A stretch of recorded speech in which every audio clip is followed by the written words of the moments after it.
the next game is one we've both been playing. Again, one you've finished. I haven't, but Snorted. I'm at least Real a lot further gamer. in this one. I'm nearly done on this one, I think. I'm pretty much more than halfway, I think. But this is Cocoon. Cocoon. Cocoon. Whenever I say Cocoon, I want to spell it Cacoon. Cocoon. But No, it's like, that's not how English works. Like cocaine, but cocoon. Cocaine. Let me tell you, this game, like cocaine, really good. Yeah, it's very good. It's I don't actually know the studio's name that developed it. I just know I know that it is made by the studio's led by the lead designer, formerly designer at Playdead. So he was a lead designer on Limbo and Inside. I don't necessarily know if he was there for the whole of Inside, because I read a tweet of his the other day saying that Cocoon has been 6 years in the making. So I think Inside that's a came long out time, yeah. But it is very much a game in that sort of vein, I would say, but not so like dire and sad and gross. No. It's definitely not a Limbo. It's definitely not Inside in terms of weirdness, but it's, I think, the same style in terms of, oh God, you could do that. Sorry, I'm just watching you face this boss and you did something I didn't think you could do, but anyway. What did I do? It looked like you had the little exploding bomb thing in your hand, and it looked like the bug collided with you, and then it exploded. It exploded. It's but possible. I think you probably pressed A and then exploded. Yeah, just before. Nice. Okay, never mind. Real gamer. So it's similar in the vein that it's a linear puzzle game, and its puzzles are extremely inventive and clever, and its world is strange and weird. They tell you nothing at no point. Literally nothing. Like all those previous games you mentioned, Limbo and Inside. There's no here's a tutorial. Push A. It's literally you start and you just have to figure out what the hell's going on. You're right. They don't even tell that A is like your interact button, but they say nothing. Throughout the whole game, you've got two actions: move and press A to interact. And with those simple things, you can do a lot of complex stuff. So you play this bug thing in, I don't know, I wouldn't even say a bug world. This isn't like a Hollow Knight situation. God. This is more like the layers in this place are insane. Yeah, there's a world. So, okay, if you have not played Cocoon and you do not want to know the central like conceit for like how its puzzles work, you should probably not listen to this, because like that in itself is such a magic part of this game that I think, you know, not knowing it prior isn't a spoiler because you're still going to experience it. Yeah. But like seeing it happen for the first time is a big like, oh, this is what this is, you know, sort of moment. So yeah, that's your warning. But essentially in Cocoon, you get access to these little like orbs. Like if you're watching the footage on the video feed now, you get these little orbs that are themselves self-contained little worlds that when you place this orb on a pedestal, very certain pedestals, you can then like enter those worlds. And within those are their own sets of puzzles. And as you progress, you will gain access to new, different orbs of this ilk. And you'll soon quickly find that you can, say, place one down and take another one on your back and then enter this new world with another world technically on your back and then like kind of use that power recursively within that world. It's very weird. You can take worlds into other worlds. It's some mind-bending stuff. It kind of is, but at the same time, like from that standpoint, it sounds like, oh God, this is very complicated. I've not felt overwhelmed at all by this sort of choices, because I think it limits the choices you can make with regard to the combinations you can do in a way that doesn't feel like it's unsatisfying, but it also takes out a lot of the guesswork and a lot of the complexity, which would probably make it too complicated. Yes. So there's a very fine balance between the two, and I think it strikes that really, really well. Yeah. I mean, it's just to add to what you said, it's amazing how, like, I take my hats off to the designers of this game, because I can't imagine the mental gymnastics or just the concept stage of putting these puzzles together and making sure everything works. Because at any point in the game, you are contained in the area exactly where you need to be. Like at no point is it a matter of like, oh no, I've backtracked to the start of the game. Like maybe there's something I need to do here. It's like, no, you intentionally put in a specific area and you have exactly the tools you need. It's just about figuring out how to put them together. Like on that front, it's designed so well. Like often I wouldn't even overthink things. I'm like, no, like I'm here. I need to do something here. And it's designed that way. It's so clever. Like the way that's been put together it's just genius, honestly. I think it's that sort of restraint that makes it so good, because like I could have foreseen this, the design team here just easily gone like, oh, this is like an open world puzzle game now, and you've got to like figure out in which world you have to be, in which puzzle direction you have to go. But I think they only ever give you the tools that you need to solve a puzzle in a certain time at any given time. So you're never like lost as to where you need to go, because it's constantly putting you on the right path forward. Yes. It is extremely linear in that way, despite it having this like recursive world nature. But it also kind of demands a sense of awareness from you, because a lot of its like design is informed by you noticing things, I think, in the environment. I think that there's these recurring puzzles where you need to like obtain this little drone thing that follows you and opens little areas in certain places. And the puzzles to get him are always like, you have to enter a sequence of 5 symbols in a specific order, but the specific order is always found in the environment around you in very inventive ways. But like, you need to be quite, like switched on to what's going on around you to kind of see that, oh, they're there. Like the symbols are displayed there, or they're displayed there. So in the same way that I know in the sort of second orb world thing that I was in yesterday, I would have known to go, where to go forward if I hadn't realized that there was a small path just exceeding like a boss fight.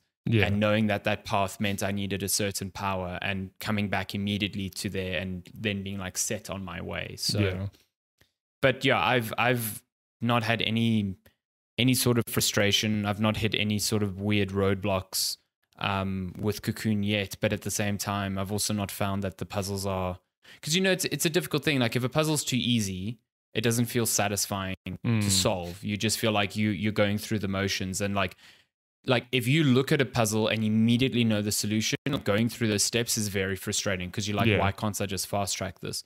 Whereas an extremely complicated one makes those steps difficult to continually experiment with, because you don't actually know if what you're doing is going to work. I find Cocoon hits the exact perfect balance between that, where like you look at a puzzle, you interact with something, and how that interaction influences the small puzzle area around you immediately makes you aware of the solution, but also doesn't make the solution a tedious thing to achieve. And I think that is like the sort of holy grail of puzzle design that so many puzzle games aspire to, that so few actually reach, like a Portal kind of gets that. And I think Playdead has done that a lot with Limbo and Inside. So Cocoon is definitely in like good company there. I think even just to go on talking about what you said about difficulty and challenge, the puzzles themselves, you're right. Like I think, like having finished the game, I'd say 95% of them are, exactly what to do. It's just a thing of like, how do you do it, whatever. It's not complicated, if that makes sense. I've got this orb, I've got to go do this. I just need to like put one and one together, whatever, and that'll happen. But there were certain puzzles where I was like, particularly towards the end, I was like, I don't know what to do. But when the pieces start falling into place, I mean, at no point did I look at a puzzle for like an hour or half an hour, go like, oh my God, like I just haven't. It's a thing of you'll run around a bit, like, okay, there's this thing, okay, cool. Then when the pieces fall into place, you're like, oh my God, can I do that? And then you do it, it's just like, oh wow. it's the same sort of, it's not at all the same kind of game, but it's the same sort of satisfaction I got from games like Outer Wilds, where you understand the logic of that world. And then, I mean, Outer Wilds is a completely different game where you can Outer Wilds is far more obscure it's than far what more Cocoon obscure, is. but like when you understand the logic of that game and you go, I wonder if I can do that, and it works, it's unreal. And this Cocoon has elements of that, but it's just a completely different game where, you know, like, oh, this orb does that, this orb does this, whatever. How can I bring the two together? Oh, I need to do this. And then when you figure it out, it's like, oh, that actually worked. Like, it's great. It's like, I can't sing its praises enough for just how genius some of the puzzles are and how these very simple mechanics are brought together in complicated ways, but yet in still a palatable way that a moron like me can figure them out. I wouldn't say you're a moron at all. But you know what I mean? It's like, for example, the orange orb, its abilities, like it lets you walk over bridges. Okay. And then the green orb, its abilities that let you've obviously had the green orb. I'm not spoiling anything. Yeah, it turns certain things like from water into solid. Yeah, and then just the way you interact with them and how you bring them together, it's so simple. Like the mechanic is simple, but how they come together, it's just clever. How things are combined to form puzzles. That's if you're watching the footage, you're getting very close to a point where I almost like shouted at my TV in joy because like there was a puzzle here where it required me to essentially like get something started. Like I had to hit a switch or do something, whatever. And then I had to jettison myself out of that world and watch what I'd started like transpire in the world at a microscopic level. Yes. And then like jump back in. And I was just like, this is so fucking cool. This is like the little like pool that forms around the orb when you can enter it. I didn't realize acted as sort of like a view into that world, so I could see the obstacle that I was trying to get past, like slowly move over where I was going to re-enter into it. I was like, this is so cool. This is so clever. Like, and I've had like moments of that since, like just like stopping at a puzzle or stopping at a solution and just being like, that is so fucking smart. That is so you know, even though you're the one doing it, just because the game thought of the idea in the first place, it just, I love it. It's really, really good.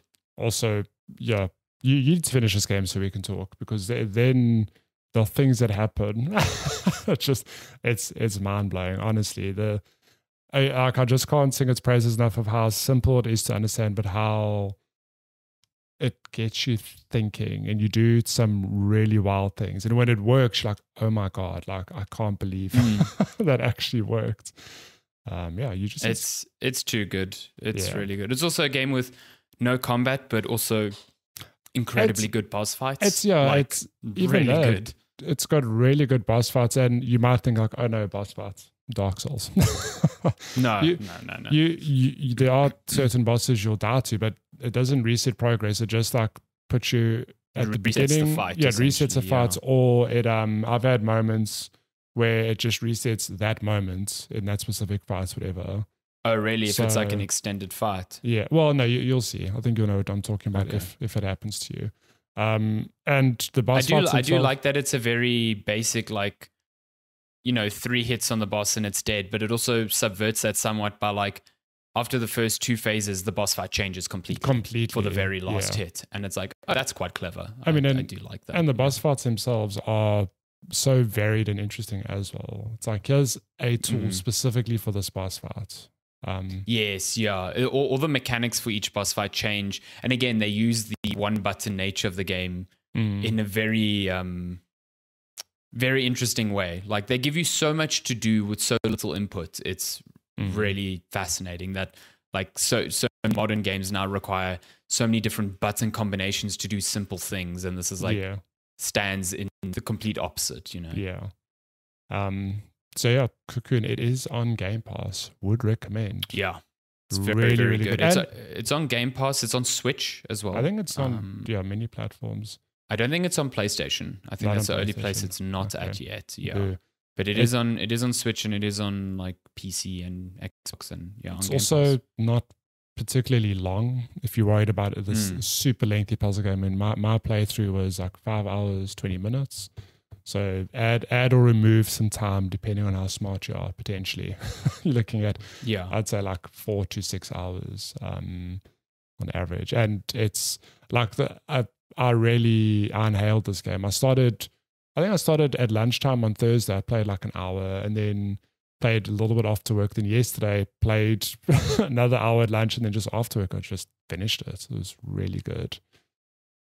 Fantastic game. It's actually quite nice in small little chunks, because I feel like getting each new orb and exploring each new world can be a new play session. Like if you played in one session, I don't think that's a terrible thing to do. But I definitely think you can play this over time. It's nice, So nice to have a nice brief short game that kind of knows its length, knows what it should be, and delivers on that. Uses its time incredibly wisely, I think. Yeah. I wanted to ask you one last thing. This little, sorry for audio listeners, this is a part where you said you sometimes get like a little floating machine to come with you to unlock certain things.